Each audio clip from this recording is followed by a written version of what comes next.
Okay, once again, good morning. Uh, again, we have this procurement activity. This is the opening for civil works project. We have this 24 PF0077 construction of 3-story 15 classroom school building in Governor Bado, Dangwa, Agro Industrial School Kapangan, Benguet. Basing from the bid proposal received, there is only one bidder who tender his bid proposal. It is SEJ Construction and Aggregates, Stanville Civil Engineering Construction Joint Venture. And basing from the electronic eligibility check, the joint venture passed all the technical and financial aspects. So we now have the bid submitted by SEJ Construction and Aggregates and Stanville Civil Engineering Construction Joint Venture. So may I pass the mic to Pat to scrutinize the documents if there are if it is complete basing from the checklist. Pat, take it. Okay, so thank you, Mr. Chair. Let's now proceed with the opening of the envelope of the joint venture.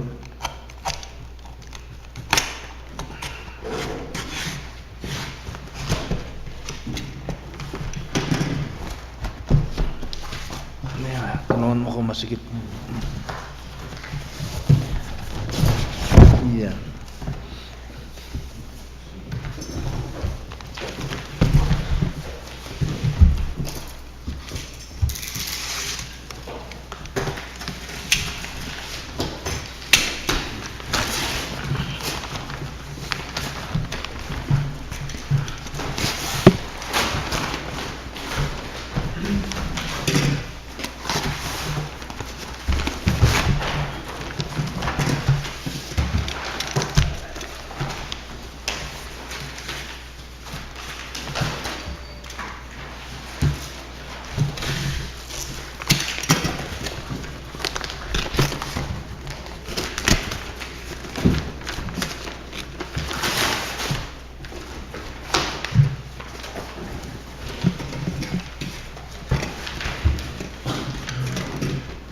Okay, so for the original technical bed component, bounded with lift tags in partially capitalized. For copy 2, this is fixed with the original copy. Okay, so let's now proceed with the preliminary examination. And let's start the examination at the bid security, which is under lift tag golf.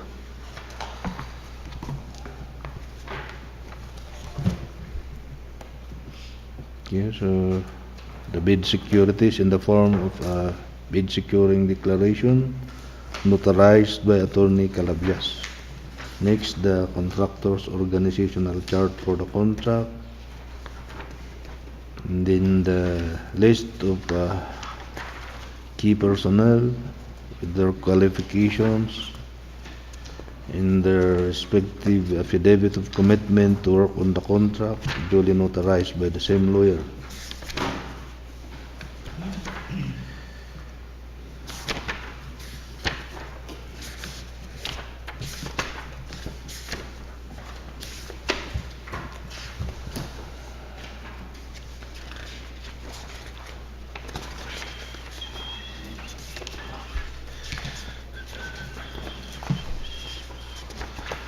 Anong page siya? Rehabilitation kasi. Okay. Here's attached certificate of accreditation of the materials engineer, valid until the 24th of November 2024. Okay, so all the listed personnel have signified their commitments. Okay, next is the list of major construction in laboratory equipment units for owned various under lease, 1 unit dump truck under purchase agreement not applicable.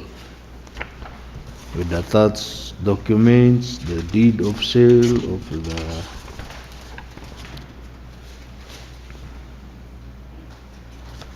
listed equipments, ORs and CRs. Next, the lease agreement between the contractor in Oliver De Leon for the 1 unit dump truck with attached documents, the ORs and CR of the equipment under lease.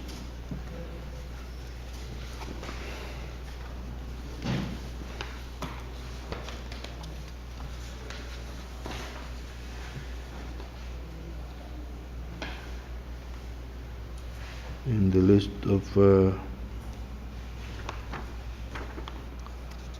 laboratory equipment units with attached sales invoice in affidavit of ownership. Next, the omnibus sworn statement.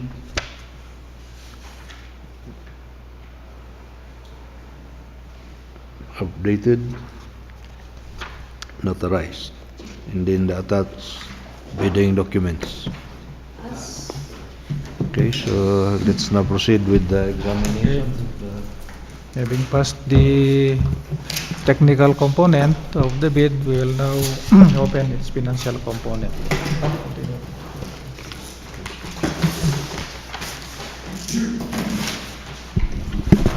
Again, for the original financial component, it has the same specifications with that of the technical component. The same with copy 2. Okay, so let's proceed. The checklist or table of contents, bid form, summary of bid prices, bill of quantities,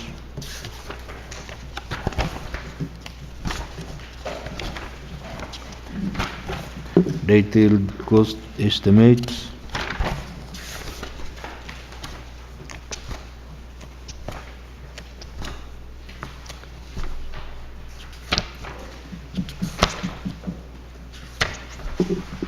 talaga marami pag building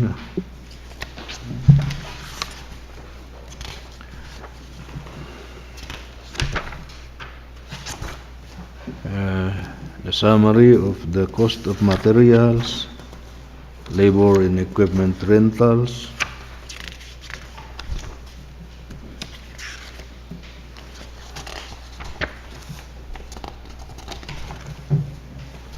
and then cash flow by quarter in payment schedule with a contract or project duration of 274 calendar days.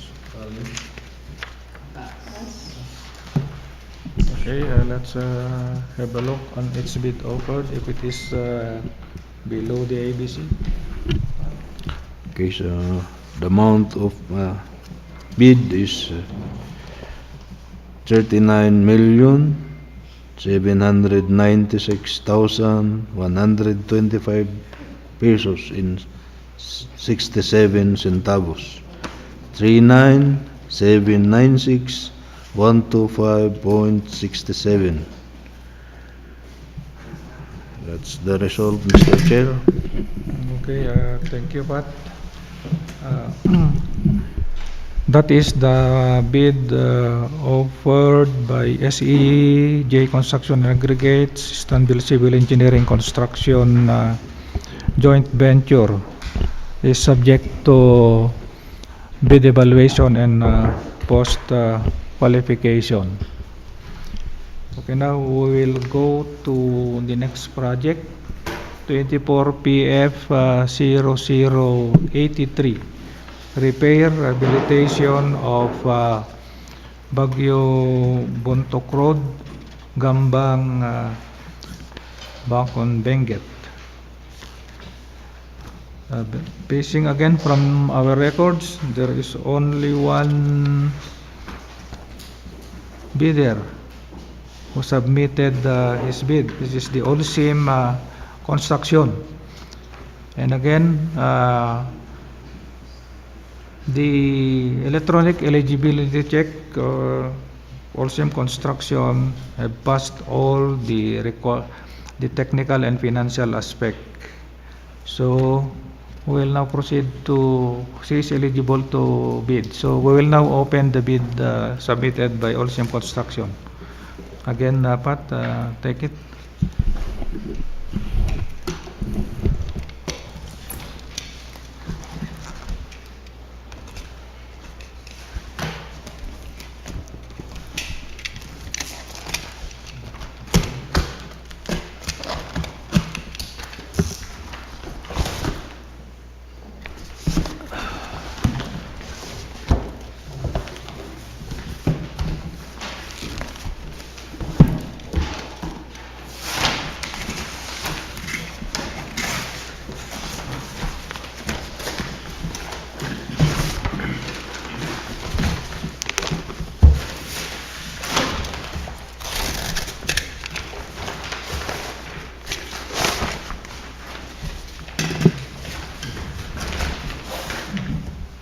Okay, so for the original technical components of the bid, book bounded, all in capital letters in with lift tags.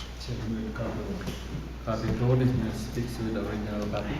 Okay, so again, let's proceed with the preliminary examination of the documents. Since the bidder passed the other eligibility requirements, let's start with the examination of the bid security under lift tag echo. Again, it is in the form of a bid securing declaration notarized by Attorney Milan. Next, the contractor's organizational chart for the contract, and then the list of key personnel to be assigned to the contract with their qualification data, contractor's letter or certificate to the procuring entity, and then the key personnel's affidavit of commitment to work on the contract notarized.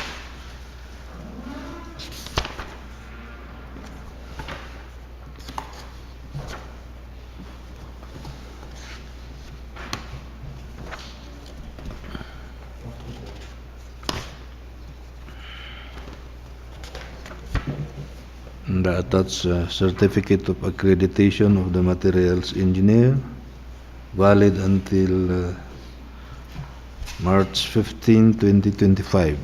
It's valid.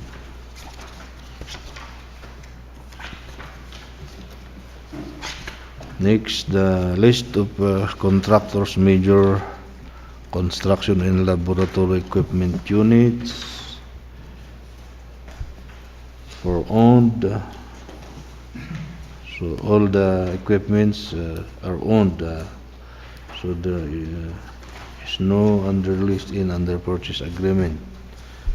The attached documents, deed of absolute sale, certificate of inspection,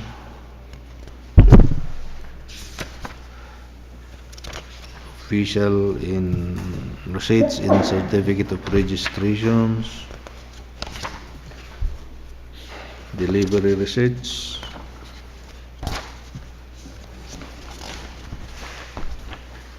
sales invoice, pictures of the listed equipment units,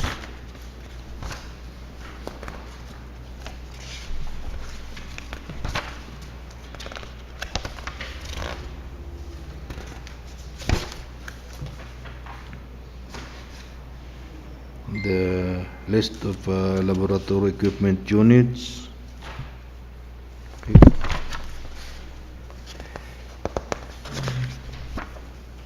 With attached documents, sales invoice from Geotech, and the pictures of the said laboratory equipments.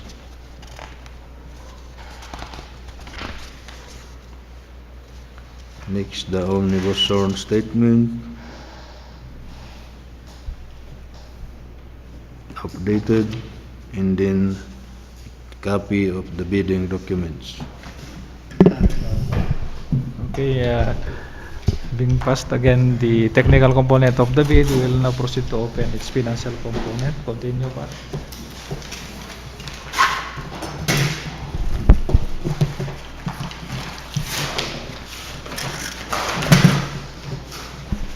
Okay, for the original financial component, we book bounded with lift tax in all in capital letters. Same with copy 2. Okay, so let's proceed. The table of contents, bid form,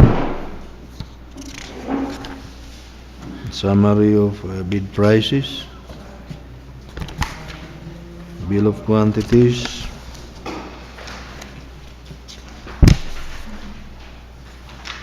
detailed estimates,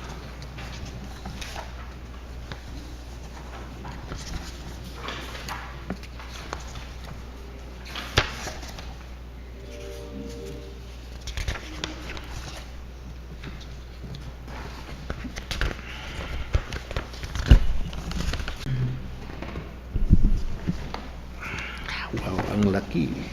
Kumabasa. The amount of